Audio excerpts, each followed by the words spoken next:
क्या आप इस तख्त पर बैठना चाहेंगे?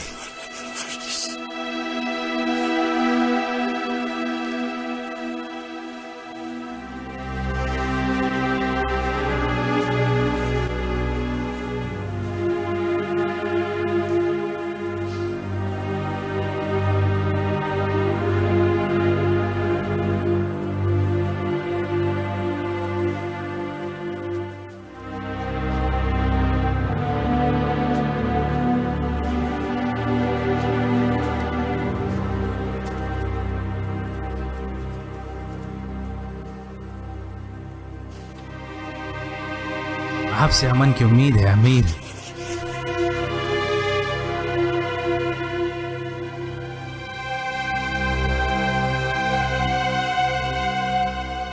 हाँ, हम जबरदस्ती अंदर दाखिल हुए और रूमी सिपाहियों ने भी हमें रोकने की कोशिश नहीं की। उसके फौरन बाद शहर से कुछ लोग अमन अमान के साथ हमारे पास आए। उन्होंने सामने खड़ी रोमी फौजों से मुकाबला भी किया, और हमारे साथ जंग करने से भी रोका। ऐसा करके उन्होंने रोमी फौजों के खिलाफ खुद को साबित कर दिया कि वो उनके साथ नहीं है। तो मैंने उनसे उनकी जानो माल, इबादत की जगह और शहर की दीवारों की सलामती का वादा किया। अल्लाह का वो वादा जो उसके रसूल के अहकामात, खलीफा और मोमिनों की तरफ से सलामती का वादा है। अब कोई भी उनकी तरफ बुरी नीयत से नहीं देखेगा। उनको जजिया देना होगा और हम उन्हें उनके दुश्मनों से महफूज रखेंगे।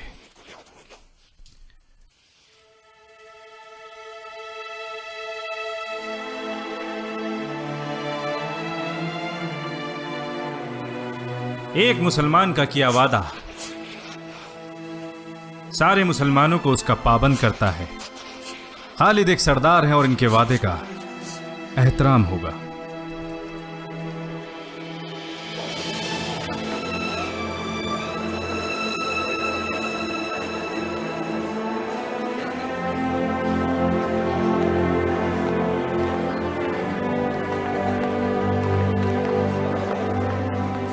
ऐ लोगों, बताओ मुझे, क्या मैं ख्वाब में हूं? क्या ये वही दमश्क है जहां आकर हम तिजारत किया करते थे? मैंने कुछ रोमियों को सुना जो हमारे बारे में बातें किया करते थे, और हम में से जो लोग उनकी ज़बान समझते थे, हमने उनसे सुना कि ये हमें हकीर जानते हैं, हमें गवार बद्दू समझते थे। हमारी तिजारत से उन्हें फ़ायदा होता, इसीलिए हमें दाखिला देते थे। और देखो, आज हम इस मुल्क के बादशाह हैं। हमारा खलीफा बादशाह नहीं है अबू सुफियान, जो हम बादशाह होते। जो चाहो वो कहो, मगर अब यहाँ के लोग हमारी बात मानेंगे और हुक्म भी। ये वही है जो अल्लाह और उसके रसूल ने वादा किया था। उनका वादा सच्चा है।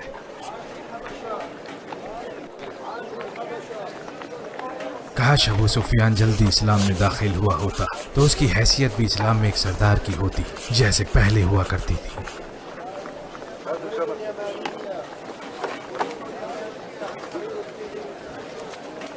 लेकिन अब मेरा बेटा यजीद, इसने वो सब हासिल किया जो मुझे हासिल ना हो सका, और अब मुझे उम्मीद है मेरा बेटा मुआविया अपने बाप का नाम रोशन करेगा। आप कहना क्या चाहते हैं अबू सुफियान? दमश्क, यही कि अब मैं बूढ़ा हो चला हूं सुहेल, और ज्यादा दूर नहीं रह सकता मक्का और मदीना से। और तुम? मैं अभी रुकूंगा। सीरिया में जिहाद खत्म नहीं हुआ है। दमश्क में तो हमें फतेह हासिल हुई है, मगर न हम आराम करेंगे न फौज को आराम करने देंगे जब तक बैतुल मक़दस न ले लें, इंशाअल्लाह।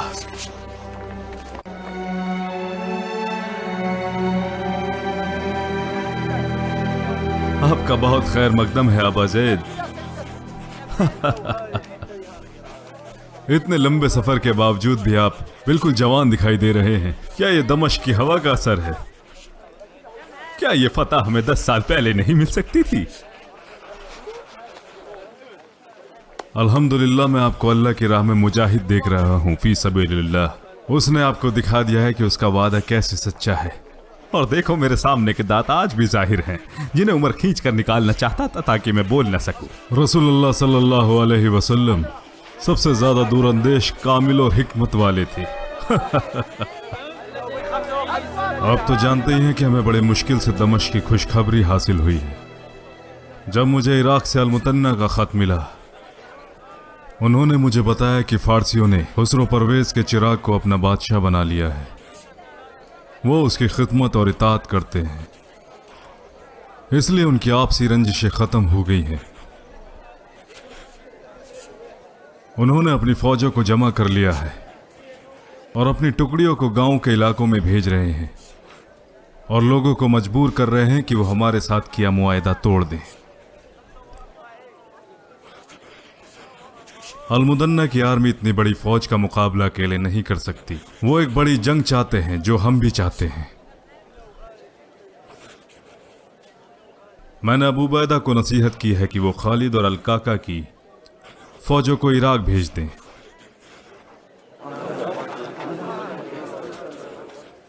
और इसके बारे में बताया है अल-मुतन्ना को भी, नसीहत के साथ कि फारस के शहरी इलाकों से अपनी फौजों को हटा लें और उन्हें खुली जगहों पर ले जाएं, और अपनी फौज को फारस के करीबी ठिकानों पर तैनात करें।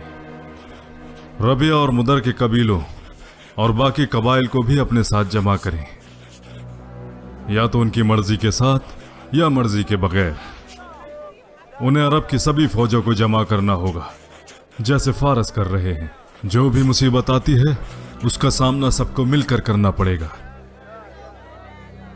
और जो भी अल्लाह की नियमत मिलेगी वो भी सब में बराबर तकसीम होगी। इसलिए सबको एक साथ जमा होना होगा, जैसे उनके दुश्मन इकट्ठे हो रहे हैं।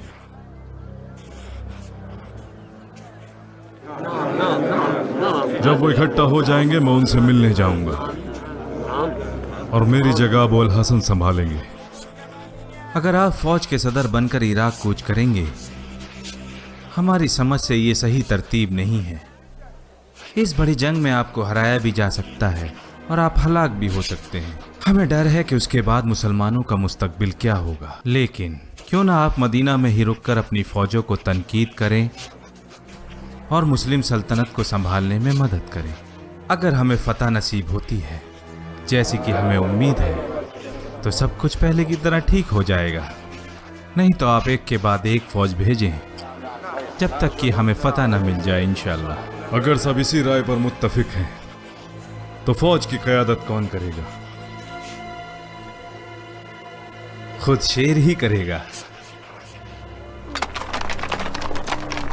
साद इब्न अबी वक्कास।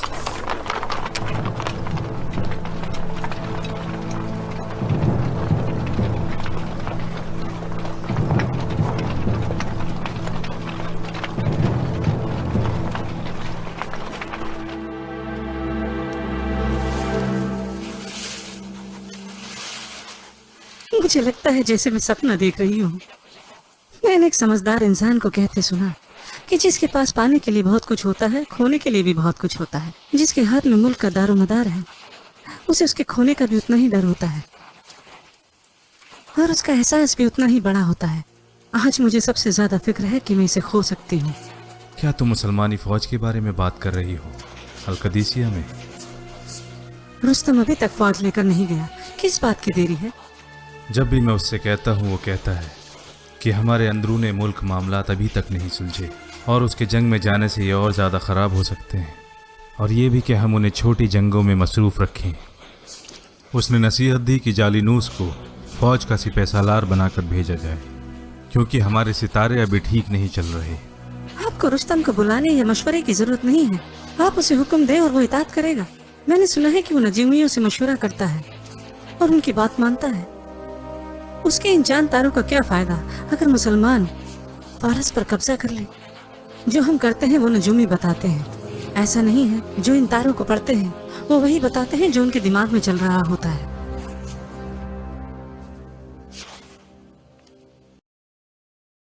एक महीना से अरबी कादिसिया में डेरा जमाए बैठे हैं। वो वहां आराम से हैं, मजा करते हैं और बढ़िया खा पी रहे हैं, अपनी ताकत बढ़ा रहे हैं ताकि पूरा इराक उनके कब्जे में आ जाए। जब भी मैं तुम्हें कूच करने का हुक्म देता हूँ, इतनी बड़ी फौज का सिपह सालार बनाकर, जो शायद किसी ने न देखी हो, तुम बहाने बनाते हो और देर कर रहे हो। शायद सोच रहे हो ये तो एक मामूली लड़का है, उसको हम यहां लेकर आए और उसके बाप दादाओं की गद्दी पर लाकर बिठा दिया। नहीं, मुझे ये सब नहीं चाहिए, और जो कुछ भी मेरे पास था मैं उसमें खुश था। लेकिन अब मैं इस मुल्क की गद्दी का असल हकदार हूं। मेरे पास बड़ी फौज है और मैं आखिरी सांस तक इस मुल्क को किसी के हवाले नहीं करूंगा। हम सब आपके खादिम हैं या मौलाई। अगर तुम अरबों का सामना करने से डरते हो तो इस्तीफा देकर फारस से कहीं दूर उस मुकाम पर चले जाओ जहां तुम भेड़े चरा सको।